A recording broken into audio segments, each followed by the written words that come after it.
three suspects for that killing. Aaron and Anthony Chapman and Travis. So we're going to put H3. So I've done one H3. I'm closing H3. I'm going to put another H3 in here. Closing H3. As being involved in Henry Merritt's death in 2002. So we set to do that. We determined that the Chapman and Underwoods, who were responsible for Catherine Dyer's murder, were not responsible And between for H3 we'll put murder when 01 their PM. alibi panned out that they were in Tennessee at the time of the homicide. While there seem to be similarities between the murder of Catherine Dyer and Ed Morris and the murder of Henry Merritt in Truthant, Sally Walter, in investigating the murder of Henry, do the same thing. came to the realization So that 02 whoever did this, whoever killed Henry, seemed to be an entirely different animal. So as Sally continued to interview multiple suspects over the years, she was able to, one by one, rule out people who may have been involved in the death of Henry.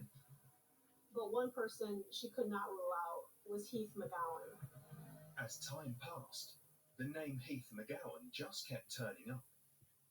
In 2004, we were contacted by a homeowner who lives across the street from Henry Merritt's home in Truthant. And they advised that a roofer who was working on their home was explaining to them that he knew who killed Walking Sam, and it was the ex-boyfriend of his current girlfriend, Melissa. Melissa was a known drug user who had a child with Heath McGowan.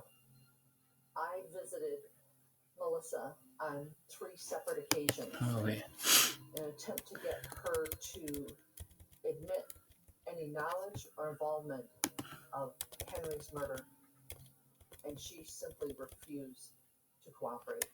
She claimed she had absolutely no memory of any murder. That's the first one. Heath McGowan involved. That's the second one. 2 years after the brutal murder of 88-year-old Henry Merritt, and with no evidence to determine who had committed the crime, the investigation ground to a halt. We had not received any new updates from police, and as time went by, months, which turned into years, it became apparent that this was turning into a cold case.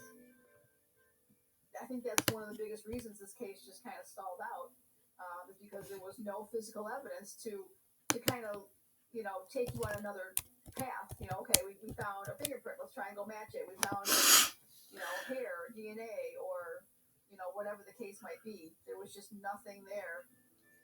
Detective Sally Walter was determined to get justice for Henry, and in August 2005 requested that a cold case team be put together. Catherine Treach was a member of that team.